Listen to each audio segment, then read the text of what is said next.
جب یہ دودھ پلانے کے بعد ابو لہب کی لونڈی گھر پہ جاتی ہے تو ابو لہب نے کہا کہ آج تم بہت دیر سے آئی ہو، اتنی دیر کے لیے میں تھوڑی بھیجتا تھا تمہیں، جاؤ برتن مانجو، کپڑے دھلو اور واپس چلی آؤ، آج تم نے کافی دیر لگائی۔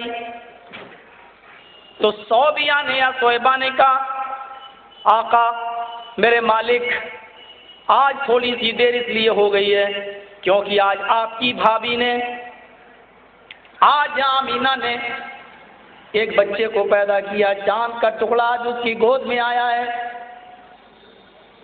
آج عبداللہ کا چشم و چراغ، عبد المطلب کے خاندان کا روشن کرنے والا سورج اس کے گھر میں پیدا ہوا ہے۔ ابو لہب بیٹا تک کھڑا ہو جاتا ہے اور کہتا ہے صوبیہ آج تو نے مجھے اتنی بڑی خوشخبری سنائی ہے کہ کیا میں تجھے دوں؟ میرے پاس تو کوئی چیز بھی نہیں ہے۔ نئی چادر اس کے کاندھے پہ پڑی تھی، مارے خوشی میں اڑتا ہے اور نئی چادر اپنی لونڈی اپنی خاتمہ صوبیہ کو دے دیتا ہے اور کہتا ہے یہ خوشخبری سنانے کی عبرت، جا آج کے بعد میں نے تجھے اپنی غلامی سے آزاد کر دیا ہے، تو آج میری غلامی سے آزاد ہے، اب میری لونڈی نہیں، جا تو جہاں جانا چاہے چلی جا۔ مجھے اسی بھتیجے کا انتظار تھا، آمینہ کے پیٹ سے پیدا ہونے والے اسی لخت جگر کا مجھے انتظار تھا۔ ہم اپنے گھروں کی برائیوں کو خیر آباد نہیں کر سکتے ہیں، ہم اپنے گھروں میں ہونے والی بے حیائیوں کو خیر آباد نہیں کہہ سکتے ہیں، اور ابو لہب نے تو لونڈی کو آزاد کر دیا، ابو لہب نے لونڈی کو بھی خیر آباد کر دیا کہ جا میں نے تجھے آزاد کر دیا۔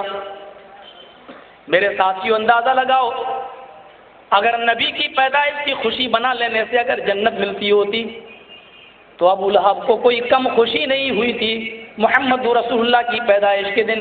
اس نے تو ابو لہب نے اپنی لونڈی تک کو آزاد کر دیا، لیکن اس کے باوجود ابو لہب کو کیا ملا؟ قرآن پڑھیے، اس کے باوجود ابو لہب کو کیا ملا؟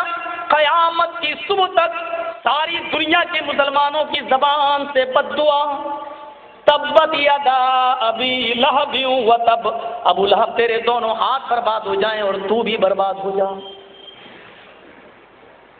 پتہ یہ چلا کہ ابو لہب محمد کو تو مانتا تھا لیکن محمد کی نہیں مانتا تھا، اس لیے محمد کو مان لینا کافی نہیں ہے، محمد کی ماننا بھی ضروری ہے، اظہار سے بھی کچھ نہیں ہوتا۔ یہ معیار نہیں ہے رسول سے محبت کا، دھوکہ مت کھا جانا، دھوکہ مت کھا جانا۔ اگر کوئی اقرار کرتا ہے تو اقرار دلیل نہیں ہے رسول اللہ کو ماننے کی۔ مہاتما گاندھی بھی اقرار کرتا تھا، اس کی کتاب ستر اہنسا پڑھو، مہاتما گاندھی نے لکھا ہے کہ لوگوں آج تم تبلیغ کرتے ہو، لوگوں کو نماز اور روزے کی طرف بلاتے ہو، یہ اچھا کام تم کرتے ہو، گھر گھر جاتے ہو، بڑی محنت کرتے ہو، لیکن تمہیں اتنی محنت کرنے کی ضرورت نہیں پڑے، اگر تم محمد رسول اللہ کا اخلاق اپنے اندر پیدا کر لو تو غیر مسلم دنیا تمہیں دیکھ کر خود بخود اسلام لاتی چلی جائے گی۔ مہاتما گاندھی بھی اقرار کیا کرتا تھا محمد رسول اللہ صلی اللہ علیہ وسلم کے اعلیٰ اخلاق کا، اعلیٰ کردار کا۔ میرے بھائیوں، تو کیا مہاتما گاندھی کو بھی محبت تھی اور کیا وہ بھی جنتی ہیں؟ ہم نہیں کہہ سکتے، ہم اس طرف بھی جانا نہیں چاہتے ہیں، ہم اتنا کہنا چاہتے ہیں کہ اقرار کافی نہیں ہے، اظہار کافی نہیں ہے، اور دونوں کی مثالیں میں نے دے دی۔ اب ایک اور چیز باقی رہ گئی، دعویٰ۔ ہم سے زیادہ نبی کو کوئی مانتا ہی نہیں۔ ارے یہ لوگ تو گستاخ رسول ہیں، ہم سے پوچھو، ہم سے زیادہ رسول کو کوئی نہیں مانتا۔ کوئی اگر آدمی دعویٰ کرے اور سینہ ٹھونک کر دعویٰ کرے تو اس کے دعوے کو بھی پرکھنا چاہیے۔ دعویٰ کر لینے سے بھی یہ مسلمان ہونے کی دلیل نہیں ہے اور کسی کے جنتی ہونے کی اور محمد رسول اللہ کو ماننے کی دلیل نہیں ہے۔ آپ دعویٰ کیا کریں گے؟ اگر دعوے سے کوئی آدمی جنتی ہو رہا ہوتا تو منافقوں کا دعویٰ دیکھو جو وہ جناب محمد رسول اللہ صلی اللہ علیہ وسلم کے تعلق سے کیا کرتے تھے۔ قرآن اٹھاؤ، سورہ منافقون پڑھو، سورہ منافقون پڑھو، آیت کی شروعات ہی وہیں سے ہوتی ہے، اذا جاءک المنافقون قالوا نشہد انک لرسول اللہ منافق کیا کہتے تھے اللہ کے رسول کو؟ اور دنیا جانتی ہے کہ منافق زبان سے کہتے تھے کہ آپ اللہ کے رسول ہیں، لیکن دل سے رسول نہیں مانتے تھے۔ لیکن یہ منافق جب اللہ کے نبی کے پاس آتے تھے تو کیا کہتے تھے؟ اللہ نے نبی سے کہا، اے نبی ہوشیار رہنا، خبردار ہو جانا ان منافقوں سے۔ یہ منافق جب آپ کے پاس آتے ہیں، اذا جاءک المنافقون، دیکھیے قرآن کی سورہ منافقون کی شروعات ہی یہیں سے ہو رہی ہے، اذا جاءک المنافقون قالوا نشہد، دیکھیے نشہد کے ساتھ، جب یہ منافق آپ کے پاس آتے ہیں، قالوا تو کہتے ہیں، نشہد ہم گواہی دیتے ہیں، انک لرسول اللہ، انا کا کاف انا کا اسم ہے اور رسول اللہ یہ انا کی خبر ہے۔ علماء بیٹھے ہیں جانتے ہیں جب انا بھی آ جائے اور انا کی خبر پر لام بھی داخل ہو، وہ اتنا کہہ دیتے ان رسول اللہ یا انا کا رسول اللہ تو کافی تھا، لیکن وہ کیا کہہ رہے؟ انکا لرسول اللہ، انا بھی کہہ رہے ہیں جو یقین کے معنی میں جو تیقن کا فائدہ دیتا ہے، اور رسول کے اوپر لام بھی داخل کرتے ہیں۔ اب اس کا ترجمہ یہ ہوگا، اے اللہ کے نبی ہم تو دل کی گہرائیوں سے اس بات کی گواہی دیتے ہیں، پورے زور و شور کے ساتھ اس بات کی گواہی دیتے ہیں کہ آپ تو یقیناً ہر حال میں اللہ کے رسول ہیں۔ ہم دل کی گہرائیوں سے گواہی دیتے ہیں کہ ہم آپ کو اللہ کا رسول مانتے ہیں۔ دیکھیے منافقوں کا دعویٰ کتنے زور و شور کے ساتھ ہے، اور انا کی خبر پر لام کے ساتھ ہے۔ کیا کہا؟ اذا جاءک المنافقون قالوا نشہد انک لرسول اللہ، جب یہ منافق آپ کے پاس آتے ہیں تو کہتے ہیں انک نشہد انک لرسول اللہ، اے اللہ کے نبی ہم تو گواہی دیتے ہیں کہ آپ تو ہر حال میں یقین کے ساتھ ہم گواہی دیتے ہیں، دل کی گہرائیوں سے گواہی دیتے ہیں کہ آپ تو بے شک اللہ کے رسول ہیں، آپ تو ہر حال میں اللہ کے رسول ہیں۔ اللہ فرماتا ہے واللہ یعلم، اللہ تو جانتا ہی ہے کہ آپ اللہ کے رسول ہیں، اللہ کو تو علم ہی ہے کہ آپ اللہ کے رسول ہیں، آپ میرے پیغمبر ہیں، یہ تو اللہ کو معلوم ہی ہے۔ اللہ نے بھی اسی انداز میں گواہی دی، اور اللہ نے بھی اسی انداز میں منافقوں کو جھوٹا کہا، واللہ یشہد ان المنافقین لکاذبون، اللہ نے بھی ان اور لام کے ساتھ گواہی دے دی اور فرمایا دنیا والوں اور آئے میرے نبی سن لو، اللہ کو تو معلوم ہے کہ آپ واقعی اللہ کے رسول ہیں، لیکن منافق جو کہہ رہے ہیں کہ میں دل کی گہرائیوں سے گواہی دیتا ہوں کہ آپ اللہ کے رسول ہیں، تو اللہ بھی گواہی دے رہا ہے، واللہ یشہد، اللہ بھی گواہی دے رہا ہے، ان المنافقین لکاذبون، کہ منافق ہر حال میں جھوٹے ہیں، منافق اپنے دعوے میں جھوٹے ہیں۔ یہ منافق آپ کو زبان سے رسول مان رہے ہیں لیکن دل سے آپ کو رسول نہیں مان رہے ہیں۔ تو منافق بھی دعویٰ کرتے تھے کہ آپ اللہ کے رسول ہیں، لیکن منافقوں کا صرف دعویٰ تھا، دل سے ماننا نہیں تھا، اس لیے اللہ تعالیٰ نے ان کی گواہی کو گواہی نہیں مانی اور ان کو مومن نہیں مانا۔ میرے بھائیو، آج ہم بھی دعویٰ کرتے ہیں کہ ہمیں اللہ کے رسول سے محبت ہے، صرف دعویٰ ہے، اس دعوے کو کتاب و سنت کی کسوٹی پر پرکھو کہ اس دعوت کا معیار کیا ہے اور اس دعوے کا معیار کیا ہے، اور اس معیار پہ ہم پورا اتر رہے ہیں کہ نہیں اتر رہے ہیں۔